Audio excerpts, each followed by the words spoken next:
Bueno, vamos a empezar ya, para tener mucho tiempo, porque realmente tenemos mucho que hablar con Félix Fracassi. Por dos razones, porque nunca había venido, ¿vale? Y porque es muy prolífico. Entonces, hay muchos libros, muchos temas de los que hablar. Hay alguna película de la que hablar también.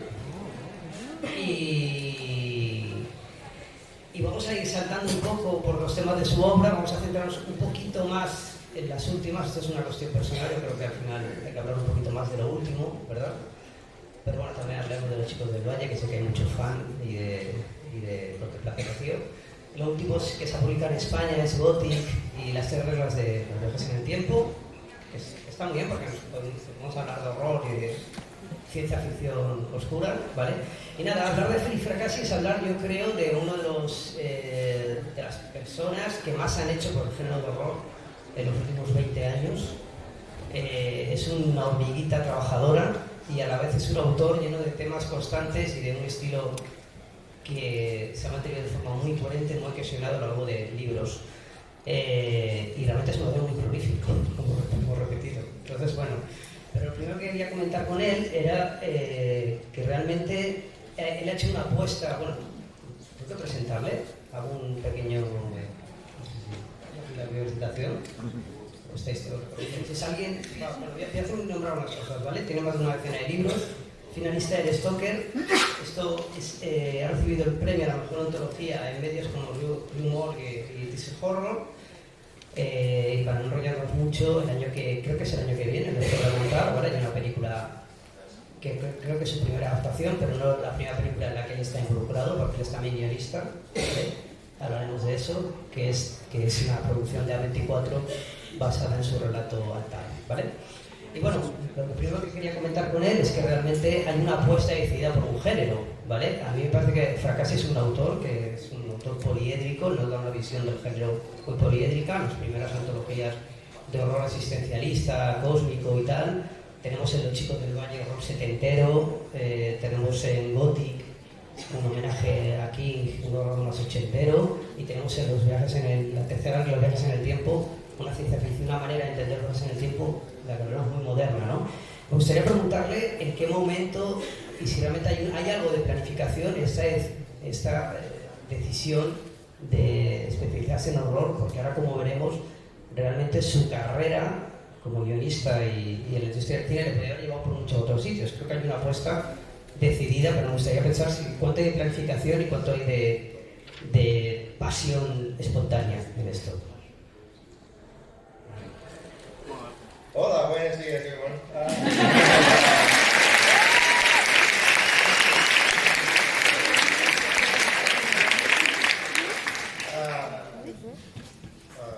Very nervioso, ¿sí? So yeah, when I write, I don't think about genre. I think about the story that I want to tell. So when I have an idea that excites me, that interests me, that is the idea that I write about. If it ends up being categorized as science fiction or fantasy or horror, matters not to me. I just want to tell the best story that I can tell, and I want to tell a story that excites me and a story that I think excites you, the readers. I enjoy working in different types of genre. I might write something that is more of a thriller, or I might write something that is more science fiction or more horror, or maybe none of the above. But ultimately, it's just about telling a good story.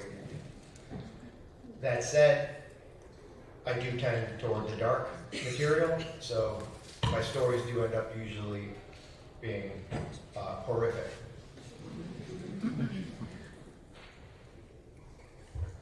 Lo cierto es que cuando empiezo a escribir no me preocupo por el género, no pienso en la categoría en la que se puedan escribir las historias, sino que pienso en contar la mejor historia que sea posible. Eso es lo que persigo siempre. Siempre que tengo una idea me genera una emoción intensa que trato de transmitir. Y mi idea es simplemente, pues eso, poder reflejar lo que tengo en la cabeza sobre el papel.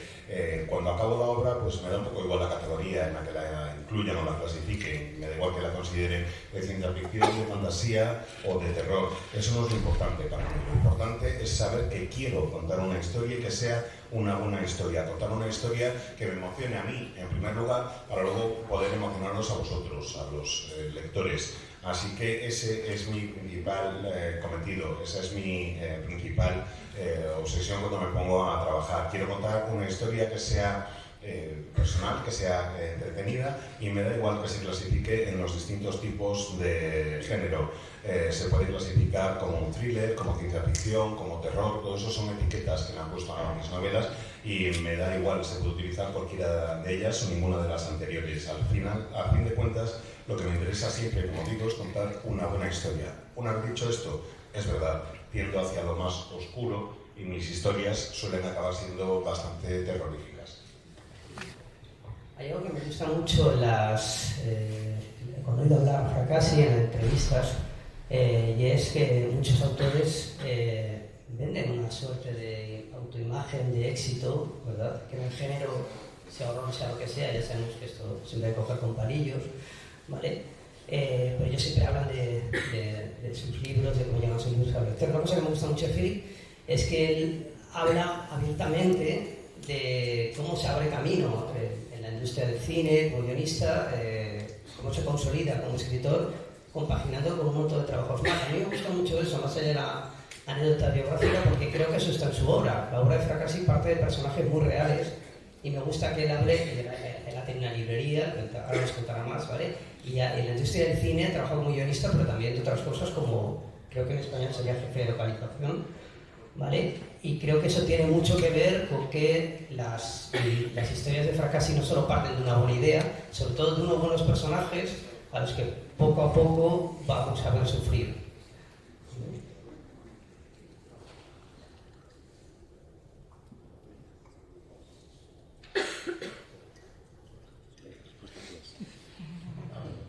Gracias. Yeah, I mentioned this in an interview yesterday. Someone said, do you write about things that scare you? And I said, no, I write about trauma. And what I mean by that is I write about my own life experiences. A lot of my own life experiences are in my stories. I'm a little older, probably older than most of you, and I've been around a while, and I've had a few different lives and a few different careers.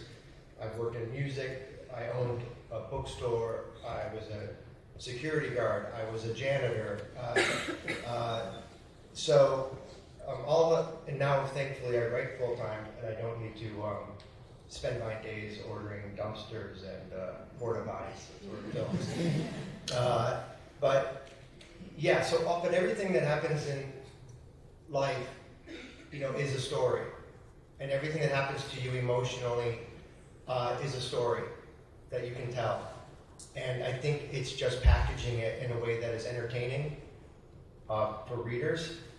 But ultimately, it's about, for me, it's about getting across something about human nature and expressing something about humanity. And so all these different lives that Ruben mentioned, it all plays into, it's all different experiences that play into the stories that I write. I don't base my characters on real people, including me. I'm not a serial killer, as far as you know.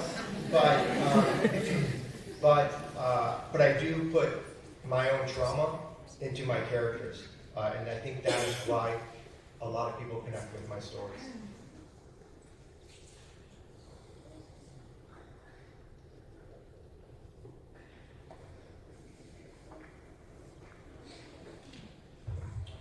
Ayer mismo, en una entrevista, respondía a una pregunta en la que me decían que escribía muy bien sobre el terror. Esa era parte de la pregunta. Y yo le respondí que no, que yo sobre lo que escribo bien, lo que conozco bien, es el trauma. He tenido muchas experiencias vitales distintas. Ya tengo una cierta edad, más que la inmensa mayoría de los presentes aquí. en el teatro y he vivido en una vida varias. He tenido distintas ocupaciones y distintas experiencias a lo largo de mi carrera. He sido músico, he sido propietario de una librería, he sido guardia de seguridad, he sido celador y por suerte ahora ya me puedo ganar la vida escribiendo a tiempo completo y no sacando los tubos de basura o recolocando las películas en un negocio. El caso es que todo lo que te pasa en la vida ayuda a conformar las historias que puedes contar. Todas las emociones que sientes en tu vida forman parte de una historia que luego puedes contar. De lo que se trata después es de ponerle un envoltorio que resulte entretenido cuando te pones a escribirlo y también cuando el lector lo lea. Creo que hablo acerca de la naturaleza humana, de la humanidad, porque estas distintas vidas, estas distintas experiencias que he ido teniendo a lo largo de mi existencia, pues acaban llegando de una manera u otra a mi escritura. No baso a mis personajes en personas reales, ni mucho menos no las baso en mí mismo, ni mucho menos, porque no soy un asesino en serie, al menos no que vosotros sepáis. Y lo que sí intento es utilizar todos esos traumas para que la historia tenga contenido cuando la vaya a contar. Sí, ahí, yo creo que sí, apuntando en esto, es verdad que las historias de fracaso en general, eso siempre tendemos, ¿no? Cuando vemos una obra tan amplia, tenemos que buscar puntos en común, ¿no? Es un defecto, yo creo que de lectores también, como lectores. Y es verdad que la obra de fracaso empieza con ideas que pueden ser muy sugerentes, pero creo que la gran fuerza es que hay personajes que son enfrentados a dilemas morales, por los que sufren no solo por lo que les pasa, sino por dilemas morales. Creo que es especialmente la tercera regla de los viajes en el tiempo es un buen ejemplo, pero también en Contemplación del vacío, un cuento que los chicos del Valle sufren muchísimo. Hay un cuento, por ejemplo, en Contemplación del vacío sobre un robo de un caballo para hacer carne con él, y hay una especie de, no voy a decir ensañamiento, pero sí de fijación en poner a los personajes realmente a prueba, no solo físicamente, sino moralmente. Me gustaría que nos hablase de eso.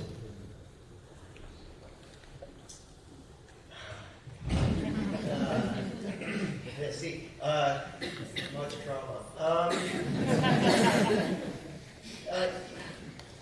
Yeah, I mean, for me, every story is about the character. The horror comes from inside us, not from always outside us, you know?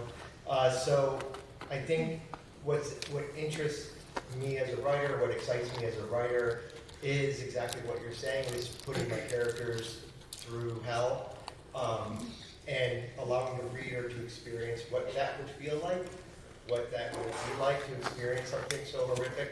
I mentioned trauma earlier, and I think some of that is you take something, you know, that happens in your life, and you expand it. So I have a story called Alter, which is an A24 movie Ruben mentioned, that is very much about loss of innocence, loss of childhood innocence. You know, I think Gothic is very much about ego and about finding out what is important to you. You mentioned The Horse Thief. Yeah, so again, that's a character going to the limit, and kind of seeing it's interesting to me to see what decisions those characters make under extreme duress, because I don't always know what they're going to do. So for me, it's a bit like, you know, for lack of a better word or phrase, playing God and putting the people out there and putting them through some horrible things and seeing how they respond. That's interesting to me. I think it's all very much a reflection on who we are and what we are capable of.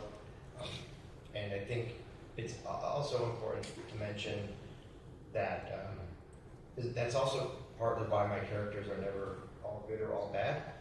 They're gray area. So I think that makes them more complex, and also gives the reader a sense of you're not really sure what they're going to do. And so I think that adds suspense to the stories too.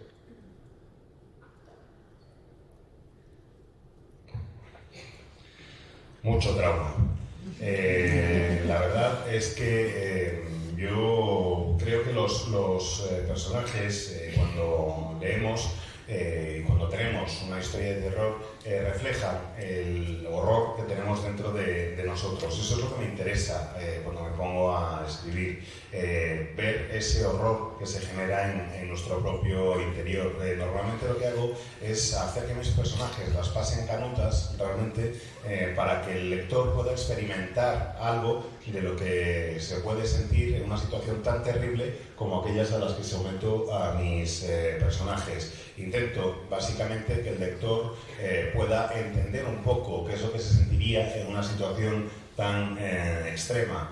He vivido mucho trauma y creo que eso se nota y que lo puedo utilizar para abordar esa misma sensación de terror desde dentro de maneras muy diferentes. Por ejemplo, en la peli de A24 que están preparando para adaptar una de mis obras, el tema principal es el dolor de la pérdida de la inocencia al acabar la infancia. En Gothic lo que intento explorar desde esta perspectiva es el ego y la importancia que tiene el ego y cómo marca también nuestras decisiones. Básicamente, como os digo, intento llevar a los personajes al límite y luego veo qué decisiones toman esos personajes en esas situaciones.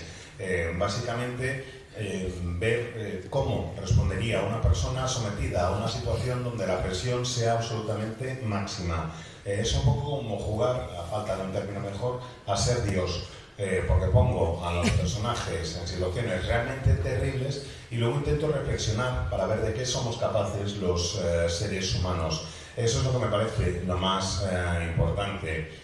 Creo que es el personaje el que tiene que decidir y ver qué es lo que va a ser la opción por la que se decanta, y no hay ninguna que sea buena o mala. Intento mostrar que los seres humanos no somos totalmente buenos o totalmente malos, que las situaciones son complejas y que tratamos de adaptarnos a la respuesta que nos sale en el momento, y creo que de ahí surge el suspense de parte de mis historias.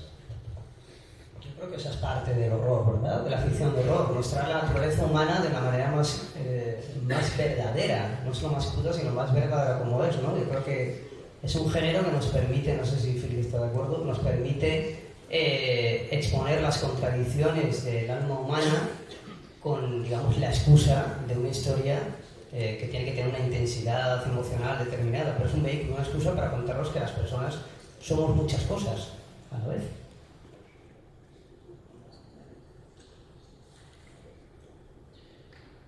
Yes, I think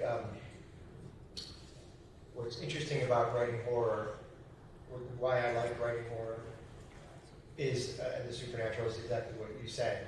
You can do anything, and you can do anything and to the characters, and it all works.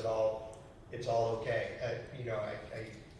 I give an example of what it's like to write horror. Sometimes there's two ways I describe it. One is that the sandbox is infinite. There are no guardrails. You can have a giant spider just show up at the end of a 1,000-page book, like our friend in It, and it's okay. No problem. So. The example I use is that you can open the closet door and there could be a serial killer in there, or there could be a monster in there, or there could be outer space, and it's all okay, it all works. So for me that's very exciting as a writer. Even science fiction, we talk about different genre, even science fiction there are guardrails, there are rules. In fantasy there are rules. You can't do anything, there are certain restrictions. Horror, no rules, no restrictions. So my imagination can go anywhere it wants to go, and my characters, I can do anything I want to my characters, and it's okay. So for me, that's why I think it's exciting to write about the human nature and combine it with the supernatural, because I can do anything I want.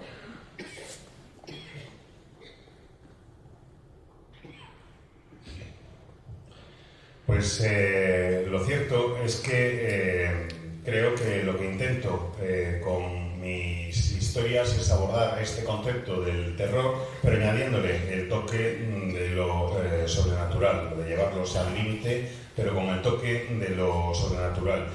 Siempre intento que a mis personajes les pase un poco de todo, y siento que tengo la libertad en el género del terror de poder contar un tipo de historia que me venga en gana. Básicamente hay dos características del terror que me apasionan. Por una parte, es como si fuera un cajón de arena, de estos donde juegan los niños, pero que no tiene límites, donde puedes hacer lo que te venga en gana. Y por otra parte, no hay ningún tipo de quitamiedos. No hay ningún tipo de guardarraíl ni de salvaguarda. Puedes tener una novela de 1000 páginas en la que de repente al final te encuentras con que hay una araña gigante y no pasa nada, funciona. Y si no, fijaos en It. Puedes hacer lo que quieras sin que haya ningún tipo de problemas, y eso es una de las cosas que realmente me encantan.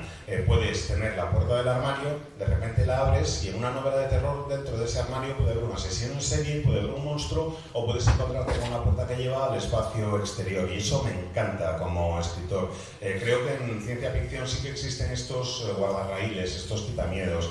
En la fantasía también existen normas y guardarraíles, pero en el terror no. En el terror no hay ningún tipo de restricción. Puedes escribir sobre lo que te venga en gana y utilizar esa historia que estás escribiendo para explorar la naturaleza humana con un toque de lo sobrenatural. Básicamente puedes hacer lo que quieras cuando escribes terror, y eso es algo que a mí personalmente me encanta. De acuerdo. O sea, el terror, creo que la vida y la ficción empieza cuando acaban las normas. Vamos a pasar de la... Yo no quiero acabar esta charla, todavía queda un poco, pero hay una cosa que les voy a adelantar una pregunta, ¿vale? Para que no se nos quede fuera.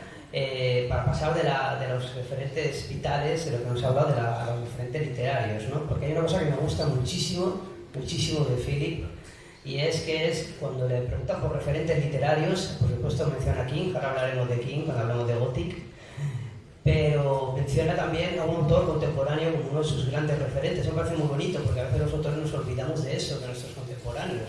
Es como que el tiempo tiene que validarlos, y creo que somos nosotros los que tenemos que validarlos, ¿no? Y él menciona a un autor porque creo que él y yo sentimos una devoción sincera, que es Leigh Barron. Menciona como uno de sus grandes referentes. Me gustaría que nos hablara de la influencia de un colega coetáneo en su obra. Creo que lo obvio sería hablar de las primeras, de las antologías, ¿vale? De Contemplación vacío, de Bajo un cielo lívido, donde está un poco esta visión de Barron del horror más cósmico, pero igual no. Así que me gustaría que nos hablara un poco de Barron y de su relación con él.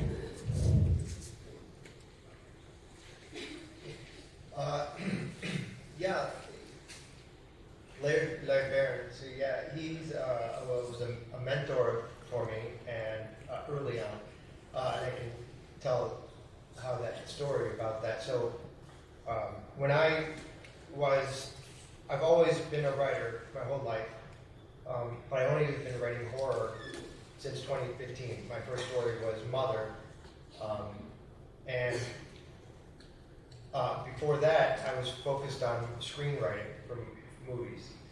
And I reached out to Laird Barron about taking one of his stories and adapting it for a movie.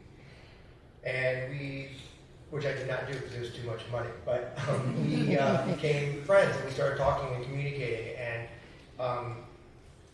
I, around that same time, this is around 2010, I took a stab at writing a horror story, and Mother was the story. And I asked him if he would read it and give me notes.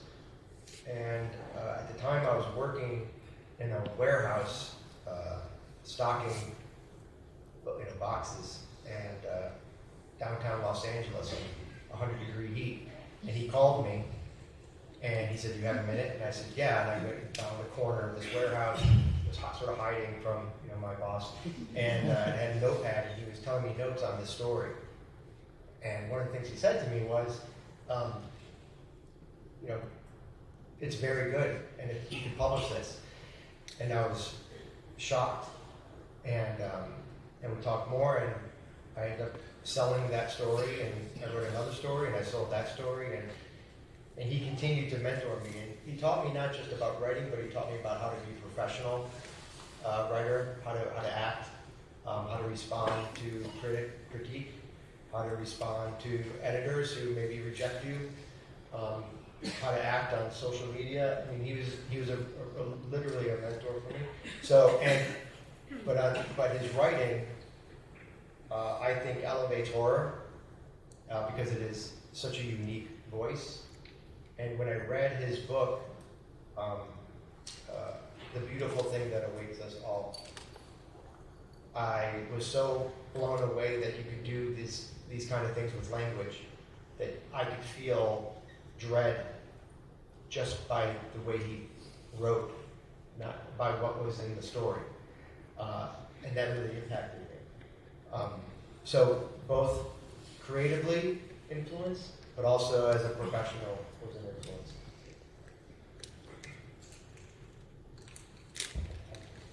Laird Barron es mi mentor, es la única forma que se me ocurre o es la forma que se me ocurre de escribirlo. Yo siempre he escrito toda la vida, pero no he empezado a publicar realmente con asiduidad como autor de historias de terror hasta 2015, más o menos. Para la época en la que empecé a escribir Mother, o empecé a pensar en este relato, bueno, pues era después de haber estado trabajando como guionista de cine durante un tiempo. Yo me había puesto en contacto, en tanto que guionista, con él para tratar de adaptar una de sus historias al cine, y al final el proyecto no salió adelante porque resultaba demasiado caro, pero de ese contacto surgió una amistad y nos fuimos manteniendo en contacto. Esto fue como en torno a 2010. Y con el tiempo decidí plantearme escribir una historia de terror y le pregunté si estaría dispuesto a leerla y hacerme algún que otro comentario, alguna crítica. Me dijo que sí, y para aquel entonces yo ya había cambiado de trabajo y estaba trabajando como reponedor en un almacén en el centro de Los Ángeles, un almacén en el que la temperatura rondaba los 40 grados casi siempre. Total, que me llama un día mientras estoy en el trabajo y me dice: ¿puedes hablar? Y digo, sí, me meto ahí en un rincón para que no me vea mi jefe, saco una libreta y empiezo a apuntar las notas de lo que me está comentando. Me dijo un montón de cosas, pero una de ellas que realmente me sorprendió en ese momento es que me dijo: la historia es muy buena y yo creo que ya la podrías publicar. Le hice caso, intenté venderla y la coloqué, y después de esa llegaron otras. Es un mentor, como os digo, en el más amplio sentido de la palabra, no solo por enseñarme técnicas como para desarrollar mi estilo al escribir, sino por enseñarme a comportarme como un escritor profesional, saber cómo responder a un editor cuando te rechaza un proyecto, saber cómo comportarte en redes sociales, en fin, que me enseñó cómo debía ser la figura y el comportamiento de un escritor también, qué decir y cómo decirlo. Creo que el estilo de Laird Barron lo que hace es elevar el terror, me parece como hacerlo, alcanzar unas cotas más altas como género. Creo que es una voz única. Su obra The Beautiful Thing That Awaits Us All, pues es increíble lo que hace, porque ya no es solo la historia que cuenta, sino cómo la cuenta. Es capaz de hacerme sentir terror simplemente con su uso del lenguaje y no necesita para eso ni siquiera la historia que está contando, sino las palabras que usa ya generan esa sensación de agobio, de angustia. Me parece que es una figura clave para mí y es mi mentor tanto desde el punto de vista creativo como profesional. Lo que esperamos, confiamos en tenerle un día por aquí. Sé que ha pasado problemas de salud graves últimamente y algunos contribuimos a una especie de colecta económica para ayudarle en eso, porque el sistema americano, ya sabéis, que funciona, es muy generoso, ¿verdad? Y bueno, podemos traerle. Vamos a pasar a otro referente para hablar de Gothic, ¿vale? Que es un chico que está empezando, de Maine, ¿vale? En Open Steve. Y Gothic es una novela donde tenemos a Christine, la novela Christine como centro neurálgico del libro. Cambiamos, para los que no habéis leído, ¿vale? Cambiamos el coche por un escritorio y a Andy Cunningham, el protagonista, por un escritor que necesita un éxito, ¿vale? Que es un tema recurrente en la obra de King, y un escritorio con un pasado que le va a ir poseyendo poco a poco. La obra, no estoy haciendo un spoiler porque los que habéis leído Gothic sabéis que la propia obra, no sé si la americana también, ahora nos dice, creo que también, tiene la referencia a Christine, tiene la obra, la edición española tiene una lámina de Christine, de la película de Carpenter, y una foto de King, y obviamente es una declaración de amor a la novela, y creo que ha leído al autor. Pero una cosa que me llama mucho de esa aproximación, acabo de decir una cosa Philip antes, y es cuando ha hablado del ego, ¿no? Yo creo que no tanto Christine, pero sobre todo Gothic es una obra que no habla tanto de un escritorio, ni siquiera habla de, yo diría casi de trabajo creativo, ¿vale? Sino de cómo nos relacionamos con lo que hacemos y cómo dejamos que nos posee lo que hacemos, ¿no? Me gustaría que nos hablas un poco de esa aproximación a un tema que en principio podría dar para un fanfiction, simplemente un ejercicio de amor de fan, y trasciende ese ejercicio a través de un personaje realmente muy crudo, es poseído por ese espíritu y la necesidad de triunfar, y llega a hacer cosas terribles, llega a incurrir en violencia de género. Hay escenas realmente muy crudas, antes incluso de que llegue lo sobrenatural puro y duro.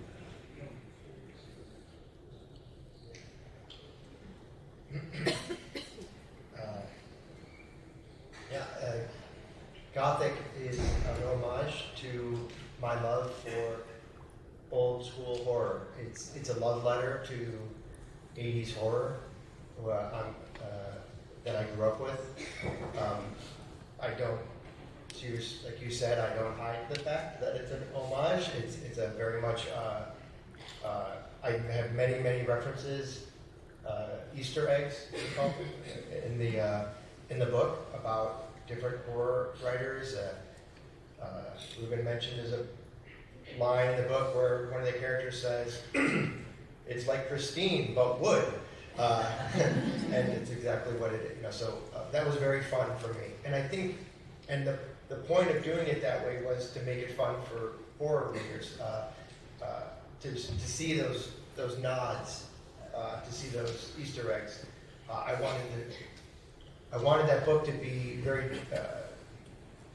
in a weird way, very joyful, but also incredibly dark and terrifying, hopefully. And as far as Tyson Parks is concerned, the author, yeah, it's really about his own self-destruction and him making bad choice after bad choice after bad choice, knowing the cost, and having to ultimately decide, no spoilers, but having to ultimately decide what is important to him, fame or family. And I think that's what keeps the emotional tension of the book interesting while all the horror and supernatural things are happening.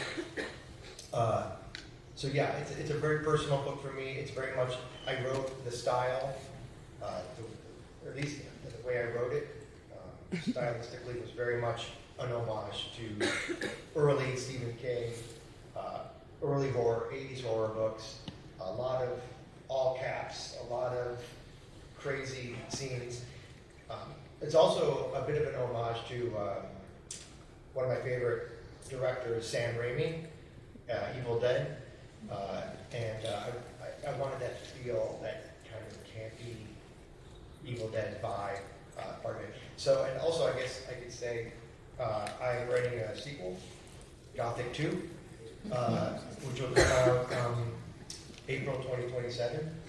So I'm writing it right now. After this, so I'm excited to explore more of what will happen with that desk and explore more of that what drives us to be successful, what we're willing to risk for success.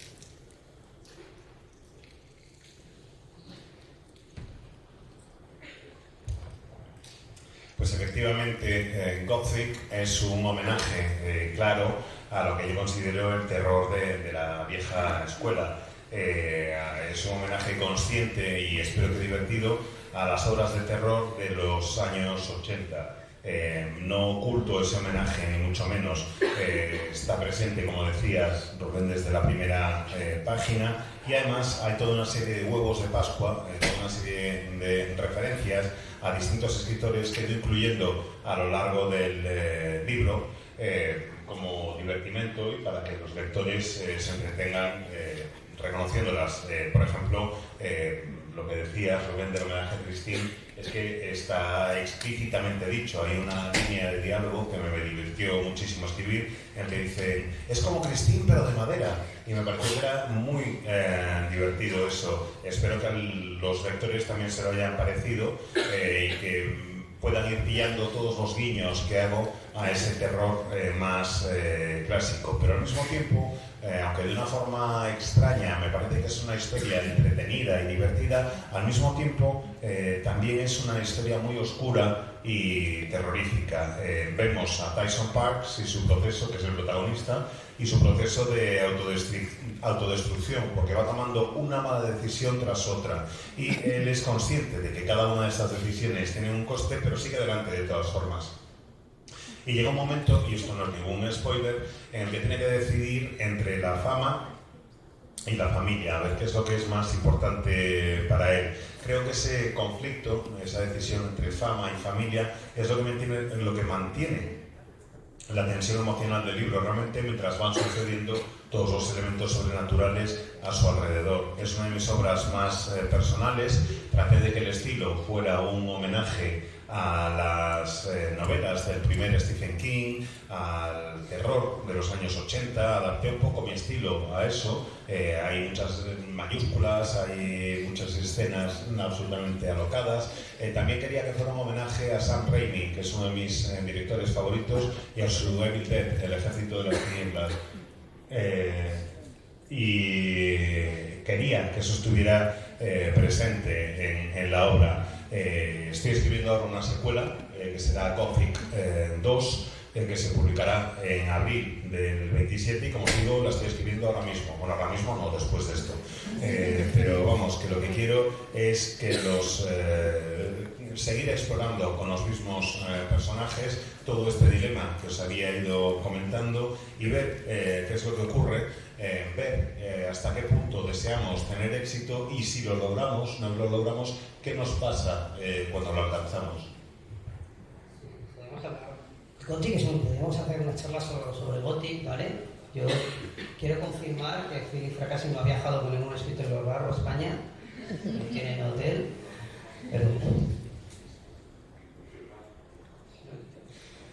pero bueno, es una obra muy rica. Pero claro, pasamos, como lectores, ¿no?, de Fracassi, pasamos, hay una sorpresa, ¿no? O sea, si tú sigues su obra cronológicamente, que te pasas de terror old school a una historia de viajes en el tiempo, que es muy especial también, ¿vale? Porque es muy difícil hablar de esta novela. Simplemente, si yo digo que hay una máquina en el tiempo, sí que hay referentes, ¿no? Pero creo que, honestamente, en esta novela lo menos importante es la máquina, porque todos son los personajes, pero hay una idea muy sugerente, la tercera regla de los viajes en el tiempo, y es que realmente, con máquina o sin máquina, es nuestra propia memoria, es una máquina de viajar en el tiempo. Creo que eso es el corazón de la novela, pivota alrededor de eso, ¿vale?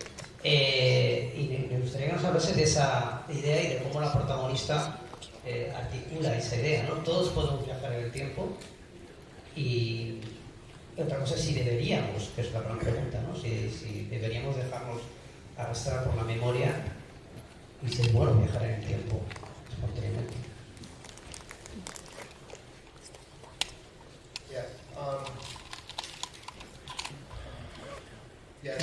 The third rule of time travel is the time machine.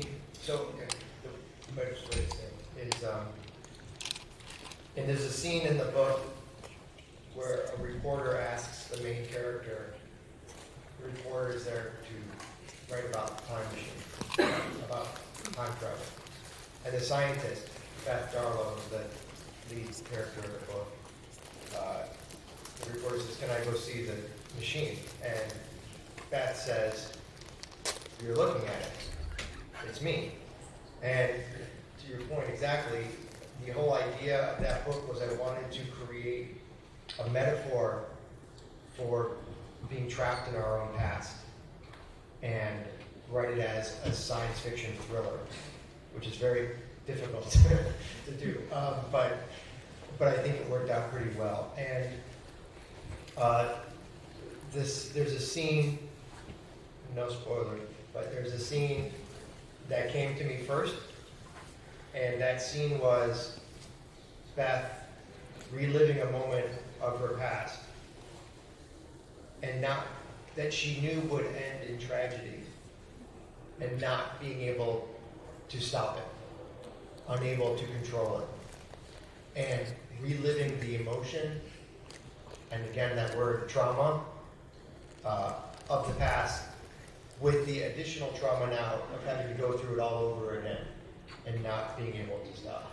That was the scene that the book came from, the rest of the book. And from there it was researching the science and expanding her story.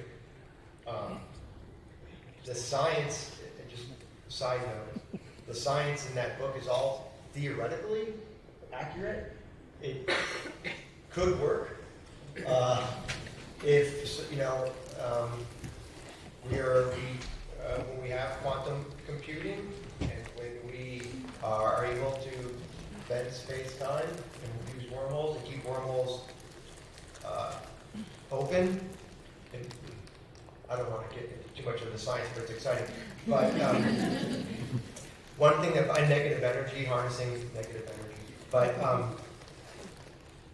yeah, but there's no dinosaurs in this book. You know, there's no H.G. Wells Mollets or whatever. It's all about what happens to us and our own trauma. But the one interesting thing about the book that has not been done before is the person does not travel. The person's consciousness travels.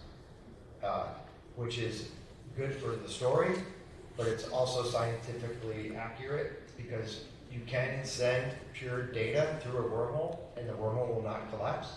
If you send matter, a finger or a toe, or a molecule through a wormhole, it'll collapse.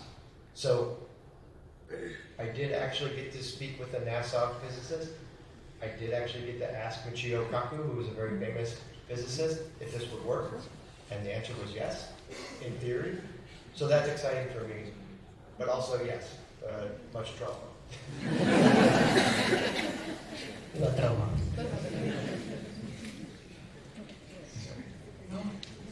Hay un momento en el que hay un periodista que quiere entrevistar a la protagonista para hablar precisamente acerca de la máquina del tiempo. La protagonista es una científica que se llama Beth Darlow y cuando el periodista le pregunta, oye, ¿y la máquina del tiempo la puedo ver? ¿Dónde está? Y él dice, soy yo. Básicamente porque la idea del libro es precisamente lo que comentabas, una metáfora acerca de quedarte atrapado por tu pasado, y trato de contar esa metáfora en forma de de historia de ciencia ficción o de thriller, y la verdad es que es bastante difícil lograrlo. Hay una escena, y esto no es un spoiler, en el libro en la que Beth Darlow se ve obligada a revivir un acontecimiento muy traumático de su pasado, y aun sabiendo que ese acontecimiento va a acabar mal, ella es incapaz de dejar de recordarlo hasta el final. No puede impedirse a sí misma recordar ese momento traumático, con lo cual al trauma emocional de haber vivido ese acontecimiento se suma el trauma añadido de ser incapaz de dejar de pensar en ello, de dejar de recordarlo. Esa es la escena a partir de la que surge el resto del libro para mí. Y luego lo que también os quiero decir es que he hecho una labor de investigación científica, de documentación exhaustiva para esta historia. Básicamente toda la ciencia, todos los conceptos científicos que aparecen en el libro existen, al menos en teoría, y en teoría sería posible viajar en el tiempo tal y como yo lo describo si tuviéramos un ordenador cuántico lo suficientemente potente como para plegar el espacio-tiempo y crear un agujero de gusano. No me quiero poner aquí muy técnico, pero bueno, básicamente se trataría de poder controlar a través del ordenador cuántico la energía negativa del agujero de gusano y así viajar en el tiempo. No esperéis en mis viajes en el tiempo, que haya dinosaurios o Morlocks como los de H.G. Wells. No, lo que trata la historia realmente es acerca de nosotros y de nuestros traumas. Además hay una cosa que creo que no se había hecho nunca antes en libros de viajes en el tiempo, que me parece bastante interesante, y es que no viaja físicamente la persona, sino que lo que viaja en el tiempo es su conciencia. Y eso me pareció una historia que podía, vamos, me pareció un hallazgo bastante interesante, porque está más o menos comprobado que podemos enviar datos a través de un agujero de gusano, pero que el momento en el que enviásemos un poco de materia orgánica, un dedo de la mano, un dedo del pie, lo que sea, el agujero de gusano colapsaría. Es decir, si mandamos información y datos, perfecto, no hay problema. Si mandáramos materia orgánica, el agujero colapsaría. De hecho, he podido consultar a Ushio Kaku, es una persona que se dedica, vamos, que tiene unos conocimientos extraordinarios acerca de física, si funcionaría la teoría que yo había expuesto en el libro, y me confirmó que sí. Pero bueno, que no os preocupéis, que en el fondo lo que hay en el libro es mucho trauma. Bueno, tenemos que ir acabando ya, pero no quiero acabar la charla sin que nos vayamos de aquí sin hablar de películas, ¿vale? Porque Philip es guionista también, ha hecho una película de Disney familiar, por ejemplo, un thriller policíaco, y hay una pregunta que nos suelen hacer a los que escribimos cine y literatura a la vez, que a mí me fastidia porque nunca sé cómo responderla, que es cuando nos hablan del estilo visual, que es un estilo visual. Como queda muy poco tiempo, yo quiero que Philip sepa que iba a hacerle esa pregunta como venganza por las veces que me la han hecho a mí, y no queda tiempo, y prefiero que nos hable de Altar. ¿Hasta dónde nos puede hablar de esa producción de 24? Te has librado, ¿eh? Que llega. Okay, I'll talk fast. Altar is been filmed. It filmed last year in Canada. I was able to go to set. It was very interesting, very fun. It's hopefully will come out next summer 2026, from 2024, with Kyle MacLachlan and January Jones and some new actors in it. I also announced it recently. Was announced that my story Failsafe is going to be made into a feature film with Brie Larson starring Captain Marvel, and J.J. Abrams, Bad Robot, is producing. J.T. Molnar, who did a movie called Strange Darling, is the director, and Brian Duffield wrote the script. So we've been developing that, and right now it's with the studio. They're finalizing, but that hopefully will go into production soon and be out as well. So there's 3 or 4 other things in development, but yeah, so that's the movie update. Oh yeah, and I wrote a Disney movie about talking dogs, which your 5-year-olds will love. Only a little more. Bueno, pues la película de Altar ya se ha rodado el año pasado en Canadá, el rodaje se acabó y está todo listo ya. Esperamos hacer el estreno en el verano de 2026. La producción es de 24, uno de los protagonistas es Ryan Gosling, hay toda una serie de actores nuevos que están en el reparto que me parece que son realmente maravillosos.